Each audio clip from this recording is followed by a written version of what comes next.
Hello everybody, my name is Sven Vinke. I am the founder and creative director of Larian Studios. Larian Studios is the developer of the Divinity series, which includes games like Divine Divinity and Divinity 2, the Dragon Knight saga.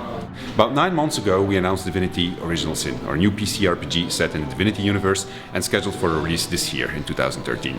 When we announced the game, the reactions we received from RPG players everywhere were very positive, and that was very motivating for us. So motivating, in fact, that we want to do more, and that's why we decided to come to Kickstarter. Today I'd like to show you what our current development status is and why I personally think that this is going to be the best RPG that Larian has ever created.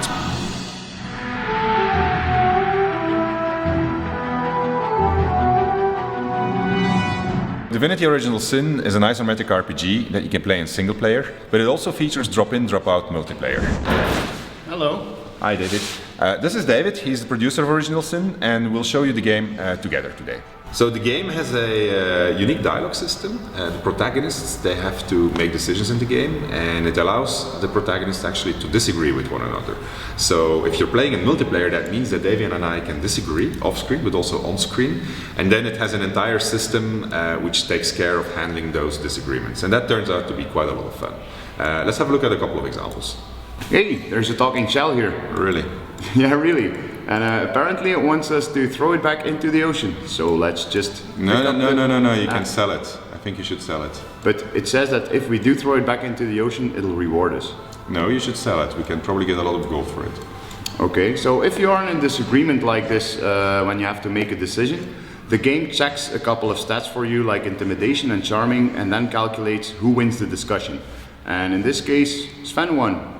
Divinity Original Sin is very inspired by the first Divinity game. That means that we've created a highly interactive game world filled with stuff that you can interact with. So if you encounter an item, you can move it around, you can use it, you can destroy it. You can often combine it with another item. You can, if you explore well, discover plenty of secrets with those items. But you have to be careful what you do, because if you touch the stuff that belongs to somebody, they will react to it. Like, for instance, here, if I pick up the fish from this guy, he calls the guards. And these guards know me already because this is the second time that they catch me stealing something. So they say, well, first time you got a warning, this time you're going to have to pay a fine of 250 gold or you're going to go to jail.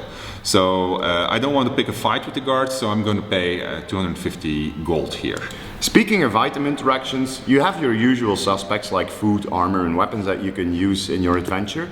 But I can also use this broom as a weapon, and I can even equip this bucket as a helmet. And walking around here, oh yeah, I can also carve up a pumpkin to make for a helmet, but apparently that shopkeeper was paying attention and she's now calling the guards, and my reputation in this village has become so low that they immediately throw me in jail.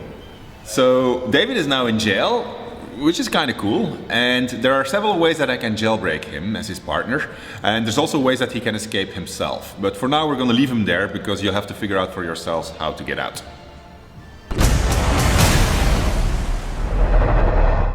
Divinity Original Sin is a party-based RPG, but that doesn't mean that your party always has to stick together. So you can walk around freely without the other guy always following you around. And here I'm having some fun with throwing barrels at a troll just to annoy him.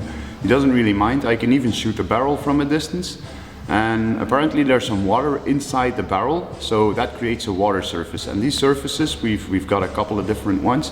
You can use them to your advantage in combat. So for instance, a water surface, I can turn it into an ice surface, but I also caught the troll in it and he now started combat.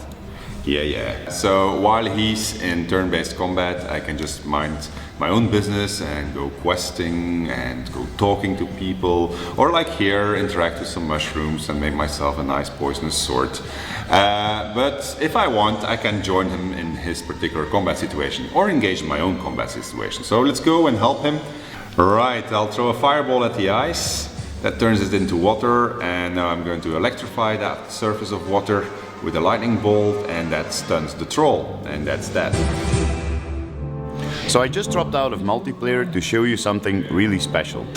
We are going to ship the editor along with the game so that you can make your own single player and multiplayer RPG adventures. This is actually the toolset that we are using ourselves to create this game. And it's a very powerful toolset because it's based on the technology that we've been using for the last 10-15 years to create all our RPGs. This is Axel, one of our designers. He's going to show you how we use the toolset. Hi, so obviously as you can see we always start with an empty level. The first thing you need to do is to shape your world. For that you will start by modeling your terrain to give it the shape that you determined when you did the level design. Then you need to paint it with textures such as grass or mud or sand. After this you fill it up with large items like buildings and smaller items for decoration. Now once you've got your world, you still need to give it life. You'll have to create characters and you can give them automated behaviors such as walking from A to B or talking to each other. You can give them dialogues for when the player wants to interact with them, and you can script all sorts of story events that occur during the game. And after that you just need to test it basically. Obviously it's going to take a bit more time than that, but that should give you a good idea of the process. And once you've finished creating your story, you can publish it online and play it with your friends, so that should be pretty fun. Alright, so Bomber Skeleton, Undead Infernal, and bang, we're being hit by Fireball. What are you gonna do? I'm gonna make sure he doesn't hit us anymore, and I'm gonna summon an ice elemental right in front of them and let him take care of that guy. So I hope he works as a decoy, and he should. He pulls aggro, so that's okay. There's explosive barrels there in the distance. Well noted, so I'm gonna shoot a fire arrow at him. Excellent. And that was a chain reaction. Okay, so it looks like the ice elemental is indeed attracting all the aggro. So that's good, because if we would be peppered by all these guys, and there's really a lot of them, we would have been dead on the spot, I think. I think actually, well, there He's you go. playing his role well. He died, turned into a nice one. Better him than us. So you've been oozed. Okay, my turn. I'm gonna explode Bomberman there. Yeah, because otherwise he'll run up to me. Yeah, okay. and then he'll Thank do. you. Yeah, okay, and I'm going to stun lock them with lightning. Yeah. Okay, so I just hit the surface and that electrified the entire thing, and bang! You've been shot, and me too actually. We're on fire. We need something to against fire. Okay, I'm going to move out of the lava surface and I'm going to make it rain. That should put out the fire. It's going to make the fire surfaces disappear, and I'm planning on using my ice and water skills, and they are going to be amplified by the fact that it's raining. Yeah, and the fire will be decreased, which is a pity for me, but I think that you're in the right to do that. I got more fire spells. Yes, so sorry, but with my cunning plan I'm going to freeze all these guys. In the meantime I killed, well at least I hit this zombie, put him on fire, and I'm going to help you, I'm going to protect you against fire, because that's why I'm protecting you against fire, exactly. Okay, it was already raining, so I was already a bit in the clear. I'm gonna use my Ice Dragon Winter Breath skill on those guys, and normally it doesn't have a range that long, but thanks to the fact that it's raining it does, and I froze 3 guys. Nice wall perhaps? Yes. Okay, an ice wall over those skeletons, and then they won't bug us anymore. Alright. Well, we're doing pretty well actually. No, not bad. So what is the story of Original Sin about? It's about 2 characters, and they are special because they can wield a power called the Source, which almost nobody else in the world can use, and the catch is that it's actually forbidden to do so.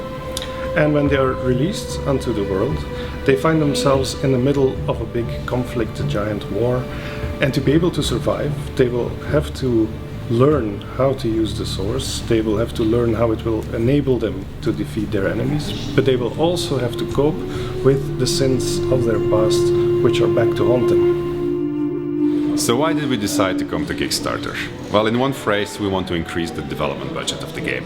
You see, if you look at what we've created so far, you'll find a pretty good RPG. Actually, in my opinion, this is probably the best RPG we've ever created. However, there's these little things missing from the gameplay that, if they were present, would make this RPG a really great RPG. Actually, there's quite a few things we would like to add. It's important to us that when you explore the game world, that there's a constant stream of interesting things for you to do. And to ensure that, we would like to increase the amount of quests that you will discover, the amount of decisions that you have to make, the amount of different enemies with different AI behaviors and different abilities that you're going to encounter, the amount of skills that you can learn yourself, as well as the amount of loot that you will be able to find. Or in general, just increase the amount of things that are present within the game system. On top of that, there's a whole bunch of things that were suggested to us by our fans on our forum pages or on our Facebook pages or even via mail or sometimes just by coming to tell us. And among those things, there's quite a lot of interesting ideas. So if we get a chance of implementing those, we'd be very happy to do so. And there's actually even more on our list. Now, our idea is not to delay the release of the game, but to increase our current development capacity and add on top of what we're making already. And if ever there were a Larian RPG that deserved a budget increase, this is the one.